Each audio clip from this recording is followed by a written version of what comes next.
it's not just this thing that's just there for us to do number two. Biologically, yes, but for that to happen, there are muscles in there and there's nerve endings. So obviously then when you're having penetrative sex, you're stimulating those nerve endings that are in there. And if you look at the proximity of the anus to the vagina, they're quite close.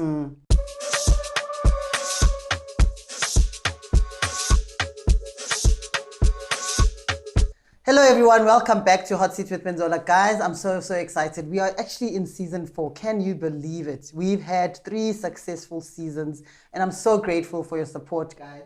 And I just want to refer back to the season finale for season 3 where really Penzola was put on the hot seat. I truly enjoyed that conversation. So I really pleaded with some of my viewers that I really would want them to be bold enough to be on hot seats and really help me talk about the topics that I want to talk about. And I think one of the topics that I said I want to talk about, I'm deeply wanting to talk about is sex. And I mean, let's ask ourselves, how comfortable are we to talk about sex? And sex is a way of life, right? It's there, it's happening. But how comfortable are we to talk about the detail and express ourselves in the most comfortable way when it comes to sex? So Kgomotso, who gladly responded to say, I'm a sex therapist and I am bold enough to be a guest on your show, Penzola. Let's talk about this and let's really remove the stigma and bring about the level of comfort in talking about sex. Kgomotso, welcome. Thank you so much again for wanting to chat to me. Let's start by talking about what's the story behind the title. Like, why did you decide to become a sex therapist?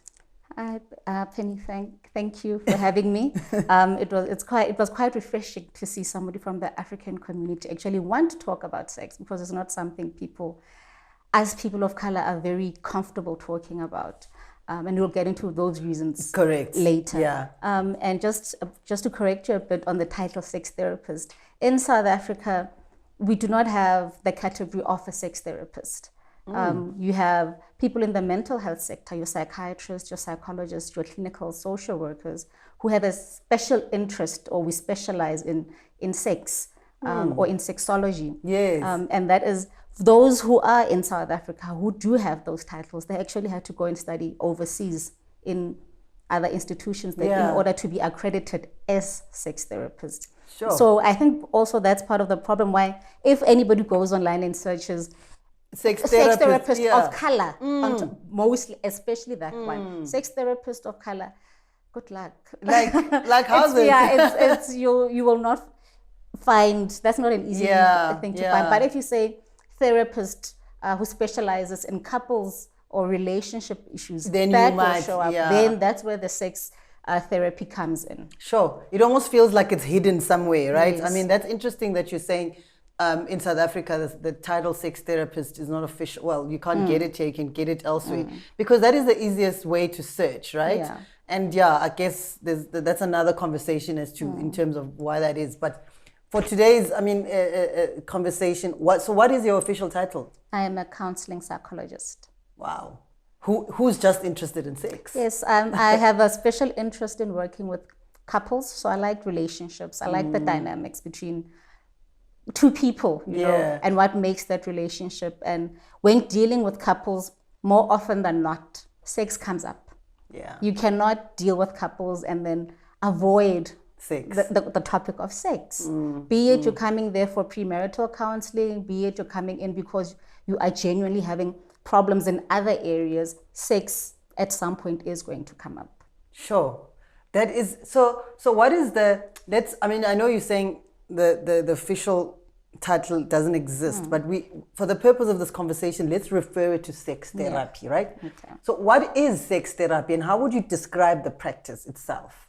So that speaks to sex therapy. Basically sex therapy, or it's talk therapy, whereby we focus on issues around sex and your sexuality. When I say sexuality, I'm not talking about whether you're attracted to sexuality in the terms of, bees and the animals during the penetration itself. Yes, exactly. So we talk about maybe there's issues in sex, trouble getting an erection, trouble maintaining an erection, you're not easily, trouble with arousal, trouble with just talking about sex with your partner. So anything that denotes to or has to do with the sexual aspect of your relationship or you as an individual. You find that sex, there's issues when it comes to sex. You are not comfortable maybe with sex. Or maybe you just want to spice things up and you don't know how to broach the subject with your partner. So So you actually answered a little bit of what I was going to ask you, to say who, with any other doctor, there are specific people that need to go see that doctor. If a gynecologist, the specific. So with sex therapist, I mean, who should come and see you? But I think you touched on it to say, whether you have problems or not. Yes. If you don't have problems, you are spicing up. If you have problems, then you are sorting out. And how many of these couples do you see on average? Like I said, I do focus a lot on couples, so I see quite a few people. And like I said, they come in for various reasons. It's your young couples coming in for premarital counseling. We at that point, we've been together for so long and we've decided we're taking the next step. And then when they come, they think, we're just going to talk about what to expect, how we're going to communicate, how we're going to navigate marriage. And then once you get there, you're like, okay, now let's talk about sex. Then they're like, but we're fine, we're young, everything is fine. Everything's working. Is it going to stay fine? Because then introducing something new into a relationship can affect your sex life as well. Sure. The new pressures of now being married. Yeah. Sex life gets affected. Yeah. You change jobs, your sex life gets affected. You have kids, sex life is affected. So those are the kind of things that I deal with in my practice. Okay, so we're going to move away from couples a little bit, right? So some of the questions, so I actually told a few people I'm having this conversation and, some of the just like general questions came up. Does the G-spot really exist? Can all women orgasm? Talk to me about that. Hey, the G-spot. Hey. It's like looking for Bigfoot. Does it or does it not exist? The G-spot, it does exist. Okay. Yeah, but it's not something that you can pinpoint and say, in this particular region, on a diagram, on a female's physiology, say, there's the G-spot. When you look at the clitoris, what we just see a small part of it. We see, the little nub that you see. That's not all there is to your clitoris. There's other, there's parts that the nerve endings that go all the way into your vagina. So the G-spot is a certain area. It's just in the general location of where your clitoris is. So it's not just this small thing where you say, there's the G-spot, so I must touch there. Yeah, so you just need to know it's a general area. And the best way to find it is when you are sitting, education kids, time for schooling. When you are masturbating or you're pleasuring yourself, you take your finger, you do a come hither motion in that general area, whatever feels good. That's generally around where the G-spot will be, because then it will stimulate certain nerve endings in there, and that's where the G-spot is. So that's why it's so hard to find, because it's not in one location. So certain sexual positions can help to access the G-spot, but it's not something that everybody finds, because it's not just. So what are these positions that could help? Cowgirl, girl on top. Doggy style, everybody's favorite, I'm assuming. Rumor has it. Rumor has it. Yes. And then when having sex with the men, the typical missionary, you do like a adapted one, whereby instead of the woman sitting with her legs apart, you close the legs, and then it makes it a bit easier for the man for the guy to access the G-spot. So definitely there's a myth around this thing of, if a guy can't find the G-spot, he's not man enough, whatever. Because as you explain it, it's something that's really not a particular spot. So stop putting pressure on yourself to say, I need to find it. Because also now that thing that in your head, if you're busy saying, I want to find this G-spot, it takes away from the pleasure. And then it affects you also as the man, as the person trying to find the G-spot, that you cannot find it. And that psychs you out. Or you think you are not finding it. Yeah, it psychs you out to say, then I'm not good at what I'm doing. I'm not pleasing my partner. Sure. That's interesting. And then, the whole orgasm thing, right, as well. So these are just like the random questions. I'm sure the G-spot, can all women orgasm through the intercourse? You know, because I mean, a few of the people I've spoken to, there's actually this one particular lady who I was really looking forward to her being part of this conversation, and she said to me, she's never had an orgasm. Yeah. The biggest misconception is that penetration leads to orgasm. Not everyone reaches orgasm through penetration. You know, penetrative sex, it's a means to an end. Right. It's how we make babies. Penetration has to happen. But for everybody, that's not, I mean, sex is more than just about we making babies, we penetrate. It's about intimacy. It's about being connected with your partner. So for women, sex starts in the brain. If your mind is not there, if mentally I'm not aroused, if you haven't touched a certain part of me mentally, the likelihood that I might not orgasm goes exponentially up. So that's the thing, that it goes back also to those narratives we have in our communities that the men, when it comes to sex, this is what you do and this is how it's going to go. They have that misconception that penetration, orgasm. No, there's other things. Spend more time on foreplay. Please your partner, kiss her, caress her, touch her. Do more manual stimulation. So most women can come, you know, they can reach orgasm mostly through self-stimulation. So ask her what feels good for you. When you are by yourself, do you orgasm? If it's a yes, then obviously there's something that is not happening properly between the two of you. If it's no, then there might be something more. Then that's something else that needs medical tests just to see, or is it a psychological thing? Is there a mental block to that? But generally, on average, you should be able to reach orgasm on your own. So the penetration, it's a bonus. Or if what you're aiming for is orgasm, do other things. Spend more time on that foreplay.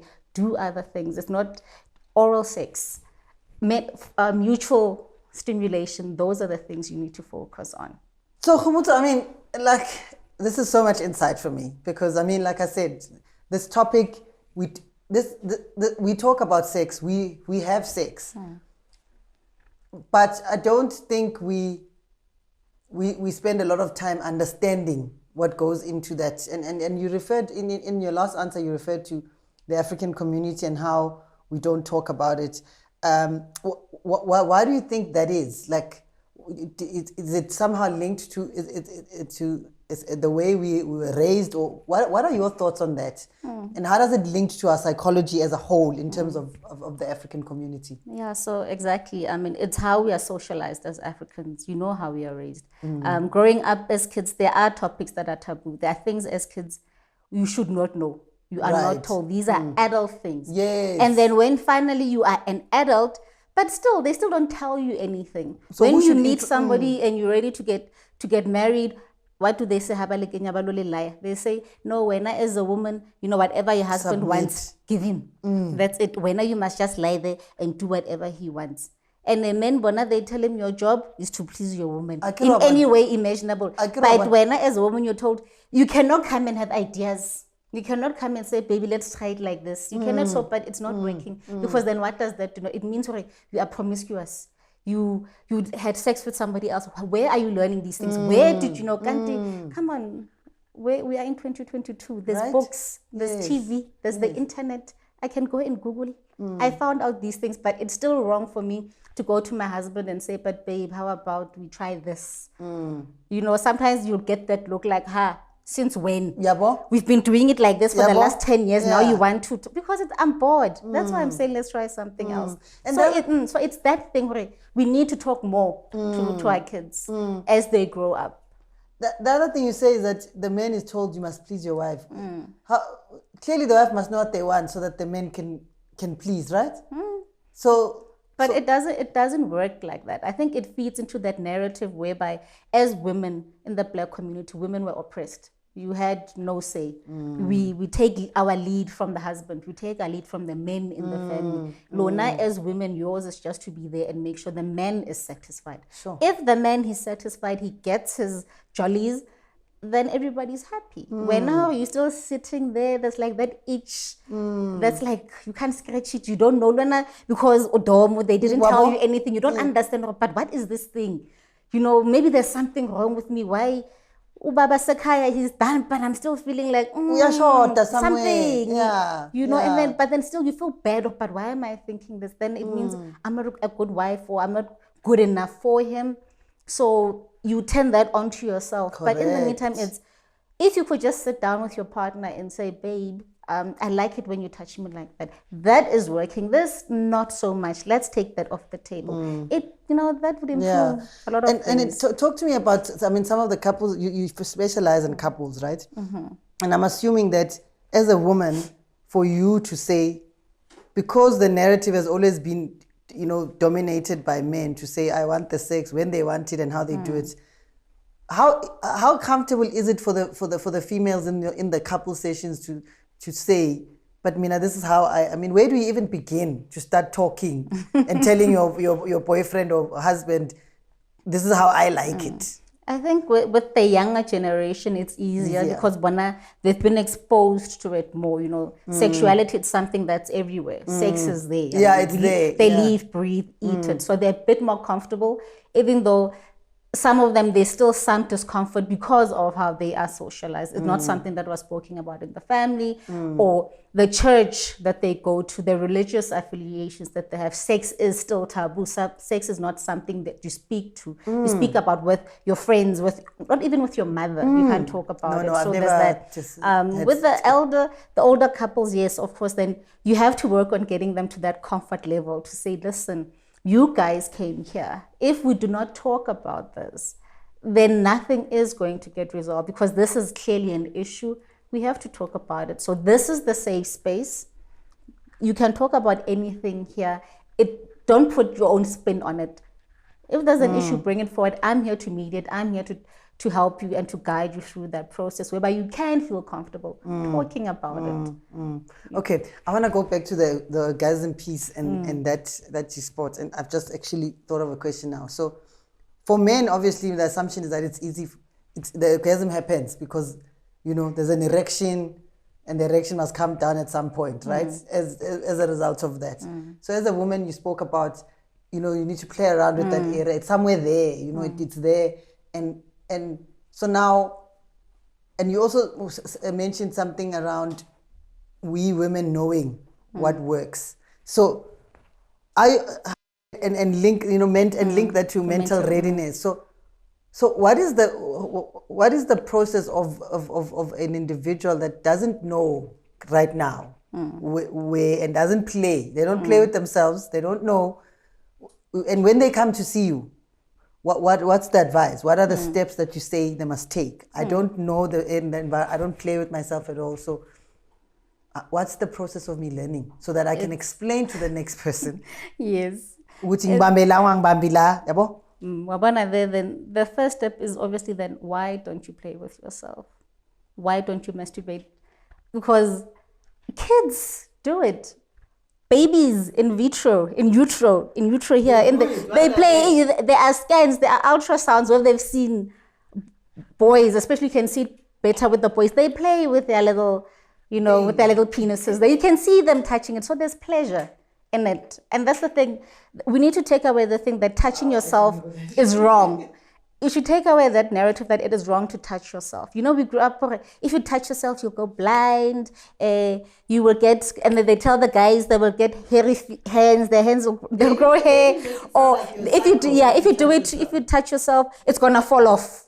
When we delve into that, then it's a thing of, that's where we start, okay, now you need to go back home and start learning how to touch yourself. You need to start being comfortable with touching yourself, because if you're not comfortable with touching yourself, how are you going to let somebody else touch you?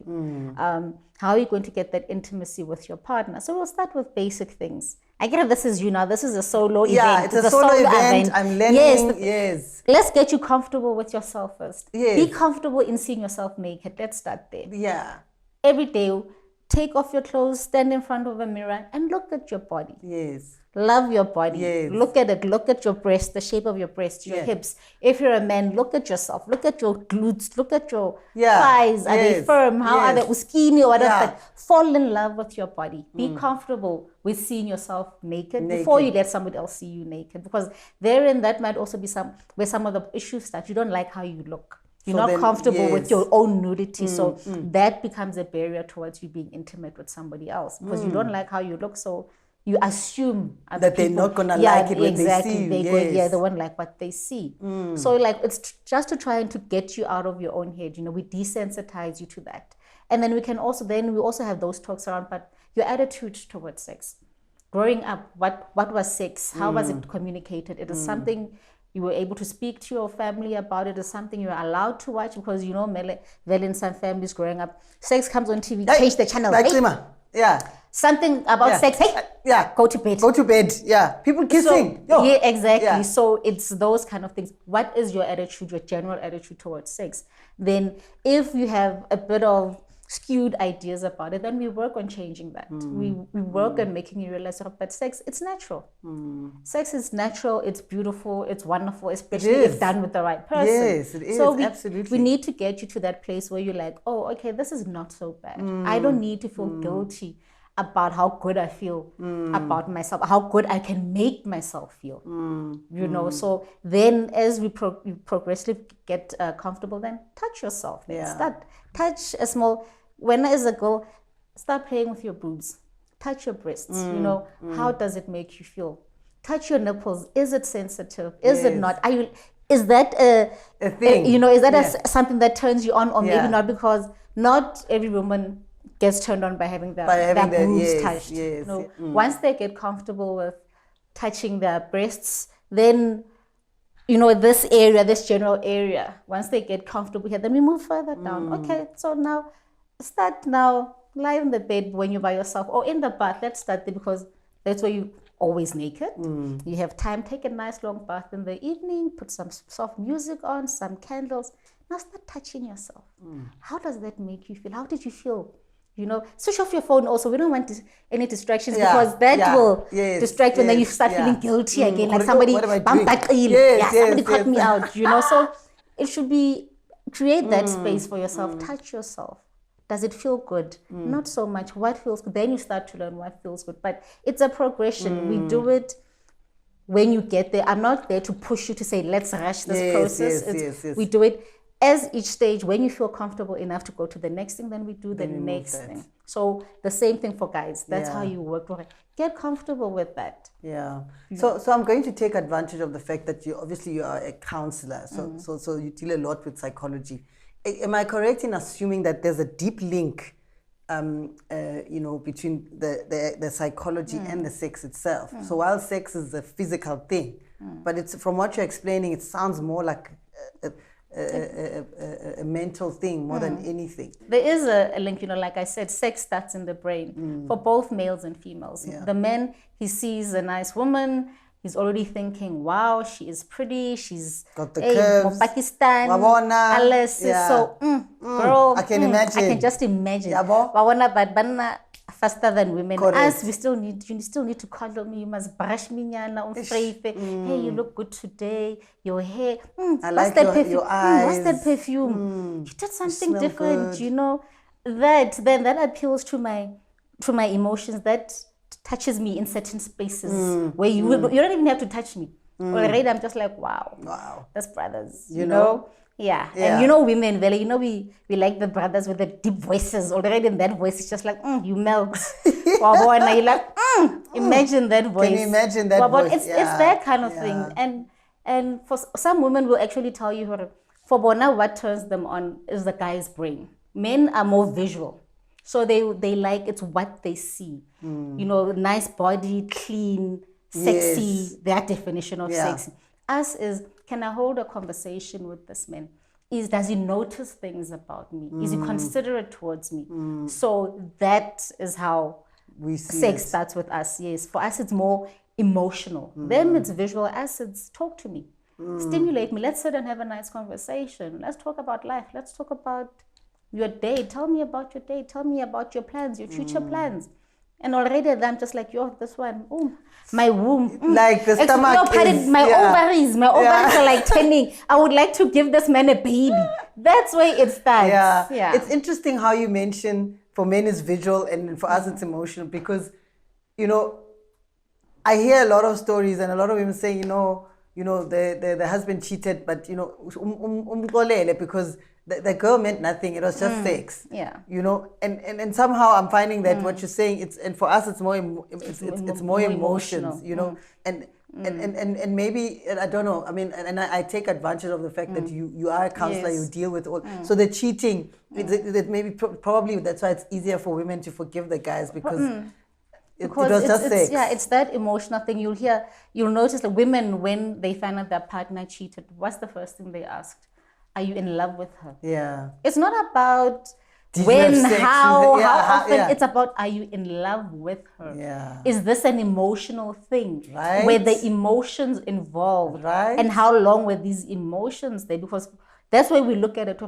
But then it means I've been replaced emotionally. If there's an emotional connection, for us, that's a bit worse than, no, it was a one-time thing. No, it was just about sex because me and you, we haven't been having, so I needed a release. In our mind, some way, I'm not saying it's right, but that's how we excuse us to say, okay, I'm still his number one lady. He still loves me. Yeah. He's still here even though he had me. sex with her. Yeah, but for men, cheating, hey, it's that ego thing. Listen, another man touched my woman. What's right? the difference? Yes. Yeah. So tell me something. I just want to understand, what was your husband's reaction when you decided, when you said you're going into the sex, this career of talking to couples about sex?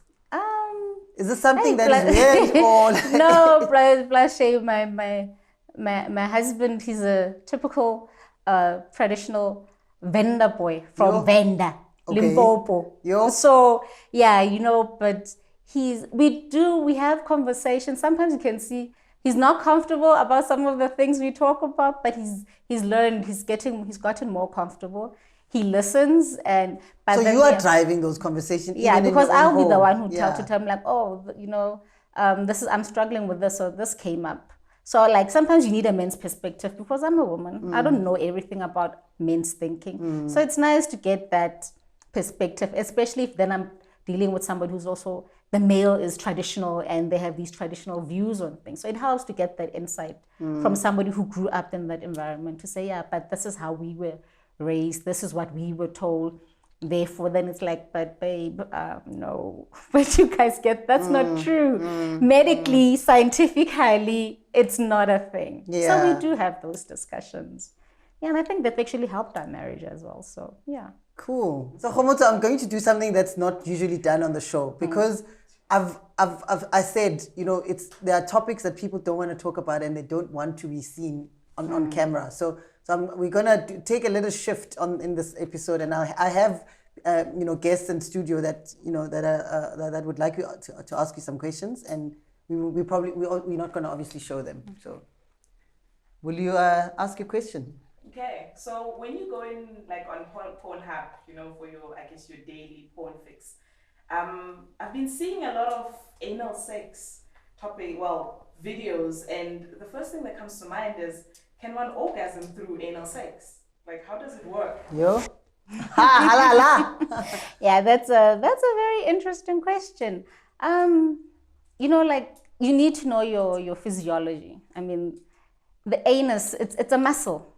It's not just this thing that's just there for us to do number two. Biologically, yes, but for that to happen, there are muscles in there and there's nerve endings.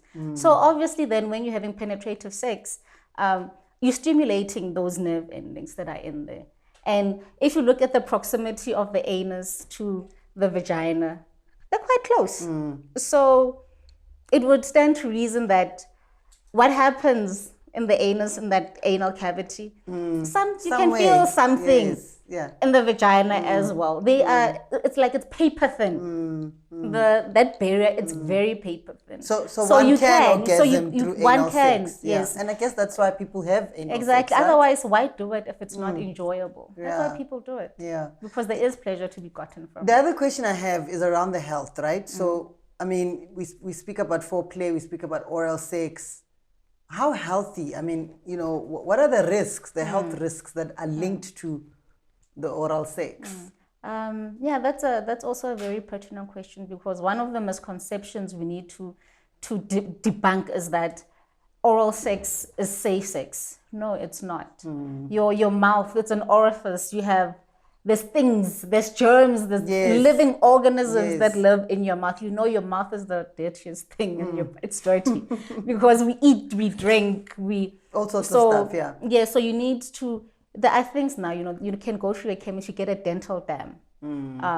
Because your mouth, you have cuts, it bleeds,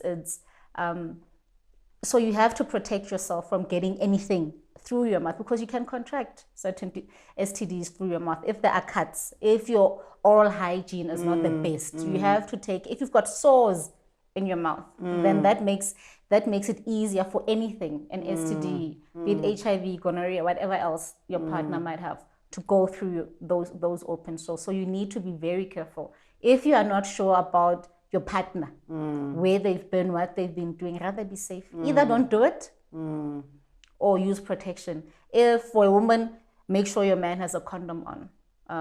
For a man, dental dam. You know, if you don't have a dental dam, you take a condom, you cut it up, you open it, and you put that over the vagina, and that's how you do oral sex. It's to protect yourself. Sure. So let's talk about, can it be the other way around? So we're talking about the sex organ, you know, giving the mouth the infection or whatever. But can it be the other way around? It can be, because remember there is certain STDs. Where do you see them first? You get sores in your mouth, something there'll be an indication, blisters and whatnot. So you're using your mouth, you might not have penetrative sex, but all you did was oral. Yeah. Next thing you go check how you've got something, but you're like, but I didn't have, and that time you forgot to know, you by were the way, blowjobbing, you were doing other 2 weeks things. ago, Yes, this is what happened. Sure. Yeah. And just, you know, young people like to think that's the safest sex. And people tend to worry more about, I don't want to fall pregnant. They forget that there's other things apart from pregnancy that say, oh, oral sex, we're fine. No, there's dangers associated with oral sex as well. Oral sex. So you need to have safe sex all around. Yeah. Is there such thing as 100% safe sex? No sex. Yeah. Okay. Happy with that? How long must good sex last? How long must good sex last? Wow. That's also relative. People are not the same. Somebody might need 15 minutes, 10 And minutes. I'm assuming and we're referring to the erection, basically. Yes, like from start until start. we finish. I guess that's why, from when we get to it and then when we both reach our happy ending. It differs. Some people, 10 minutes, 15 minutes, they're good. It's done. You do it because, especially now, if the foreplay was that good. Yeah. People we don't give enough credit to foreplay. We think we must get Because there and foreplay do the can thing. do the job. Foreplay does the job. So by the time the guy penetrates, 5 minutes, you are done. You are, and then because now there's this myth also where we want stallions and you must go long last because you buy those. There's those things now you see by the advertiser, Lala Busu or whatever. You must go on last all night. That is, guys. Show, let's debunk that.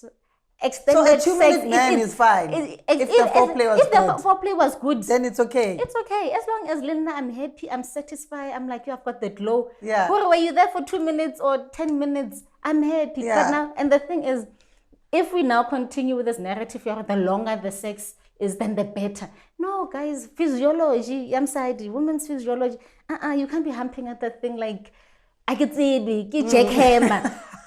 It's not fun. It's not fun. And can I also assume that that also speaks to the number of rounds? Because Exactly. there's a thing, a whole thing would take for somebody, 1 round is enough. Yes. For somebody, some other people have a huge sexual appetite, so they need more.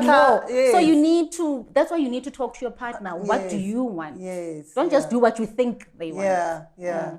Okay. Do you think the consumption of porn or the proliferation of it feeds into that as well? Yes, because then people tend to forget what a porn, it's staged, it's acting. Yes, it might be real sex, but those people, they take performance enhancers. It's editing. They take breaks in between. So it looks like these people are no, they take breaks. You know, the erection goes down, then somebody needs to come and fluff them up. It's somebody's job. There are females who are, that's their job. They need to come in between takes to give the guy a blow job to make sure he's hard again so he can continue. So you need to know the behind the scenes of the industry. Then you'll see like, come on. It's theater. It's not real. Do you find yourself in your work treating a lot of couples where porn is the problem? It comes up. Yes. It does come up. It's not, but why is it a problem? It doesn't come up. It doesn't all usually come up as a problem. It's few instances where it comes up as a problem in that you find that now one of the partners, porn has become an addiction. They cannot perform without watching either without watching it first, or now porn is all consuming that they don't want their partner. They don't get an erection from their partner anymore. They don't get satisfied by being with their partner because now it's in their mind. This porn, this fantasy is what gets them off. Yeah. So, but then also in some instances, porn is not always a bad thing. It can be used to spice up your sex life if you are watching it together. There's nice porn. Not all porn is stimulate. It's not all hardcore, and there's nice. What do they call it? Romance porn. Though it's usually the ones that are directed and made by women, because then it caters for the woman's pleasure. It's more about the woman's psyche. What would a woman like to see? So it's more soft. It's more couples. It's more kissing. It's more, there's a storyline. It's not Mr. Plumber there by the door. They come in, they open, clothes are off, and all of a sudden in action. Like, why? How? We don't understand. You can use it as a couple. It's something you can introduce into a relationship as a couple. Say, let's watch it together. Let's see. Sure. Yeah. My friend is considering getting a penis enlargement. Is that something that... No, why? Why would you do that to yourself? I mean, what is it? You enlarge your penis and then is your physiology going to be different? Are you going to make 10 babies instead of one? I don't really understand the thing behind that, because at the end of the day, if it's functioning, does it perform better? Like that's actually I what I would also like to the know, size. Does it matter? No, size really doesn't matter. But what if the size is like really? If you have a micro penis now, that's different. Okay. And micro penis, this is a micro penis. Yeah. That's so different. That is an issue. That might be an issue. And enlargement might work. But then they don't buy things. Go consult with a physician. Go consult with a specialist who knows what they're doing. Yeah. But the thing, like I said, sex is not always about penetration. There's other ways to sexually pleasure your partner without penetration. I mean, there's toys. There's you can stimulate each other in other ways. It's not always about that. But honestly speaking, that's the thing where we need to get our heads around what is intimacy and what is I think we need to stop saying it's sex. Because when we say sex, then people think about penetration. It's intimacy. Intimacy is not penetration. Intimacy is, can I lie? Do I trust you enough to just lie naked next to you and just hold you and know and nothing is going to happen? Yeah. That's intimacy. Can I just come to you and tell you about what a crappy day I had? It's not always about the size, because if you talk to women and we are honest, as women we sit and we're honest with each other and we talk honestly about the sizes, what we prefer. Do we like it big? We like it small?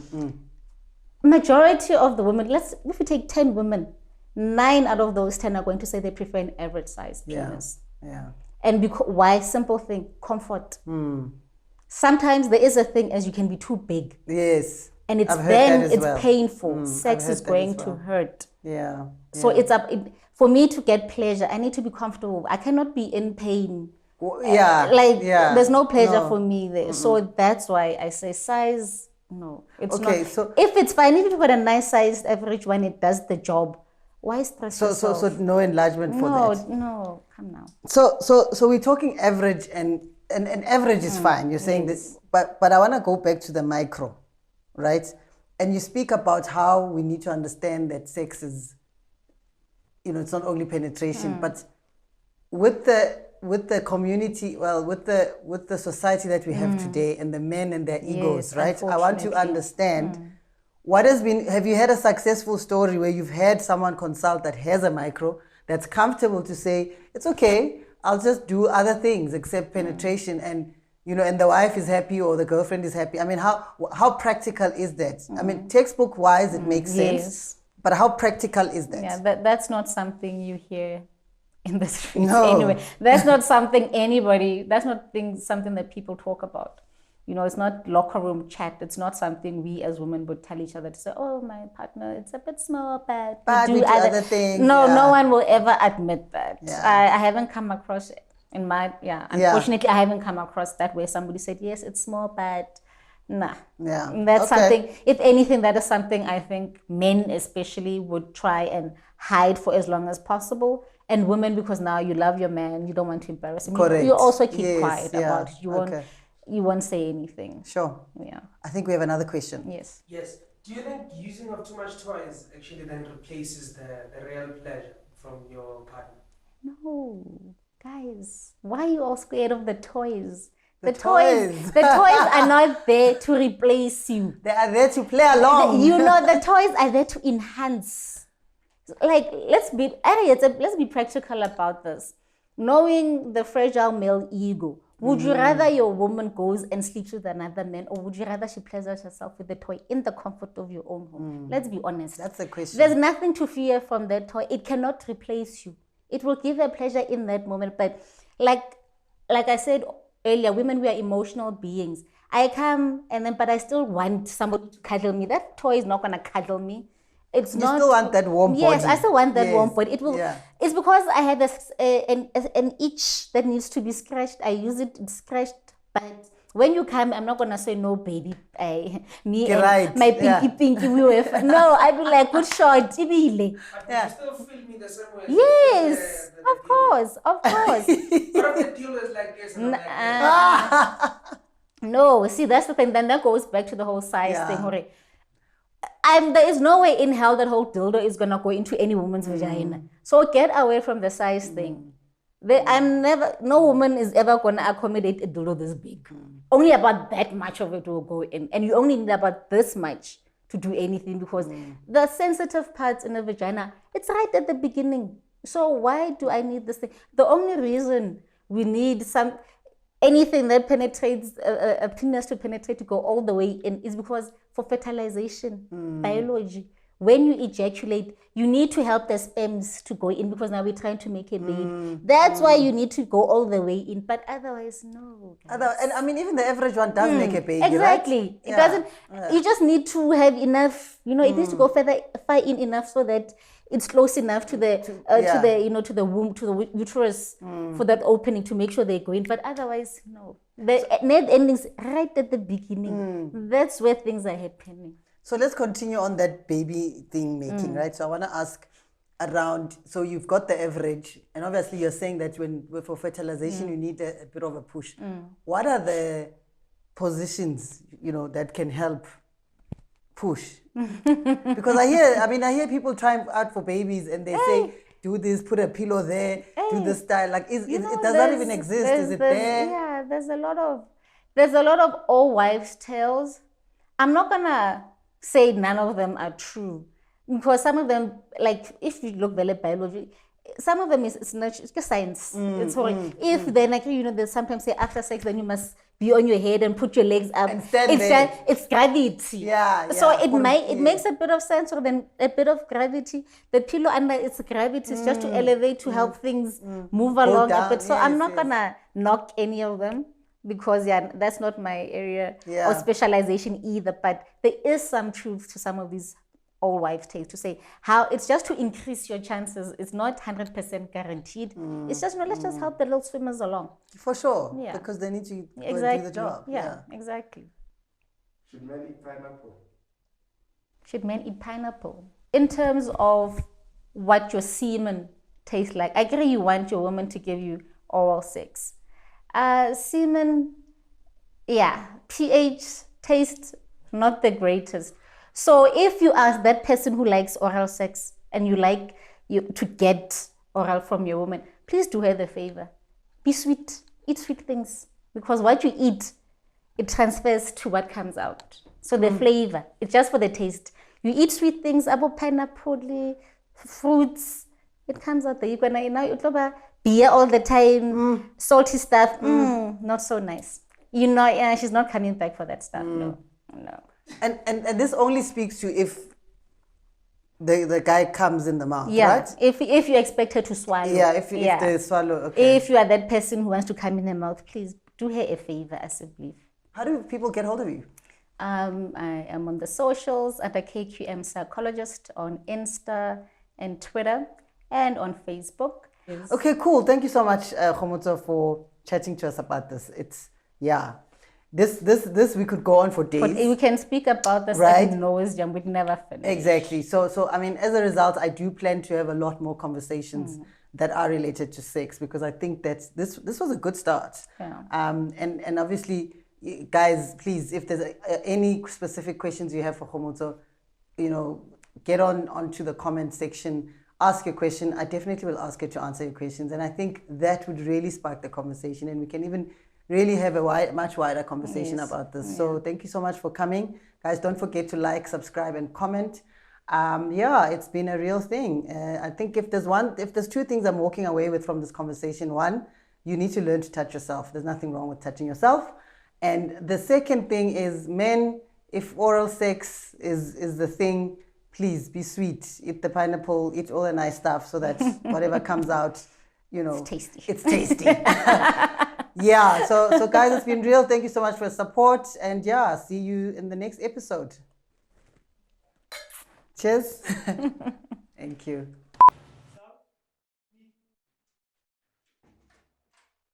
All the stuff you say, I mean, I must say this is really yeah. I wanted a link there. I'm looking for a link. And yeah, I think I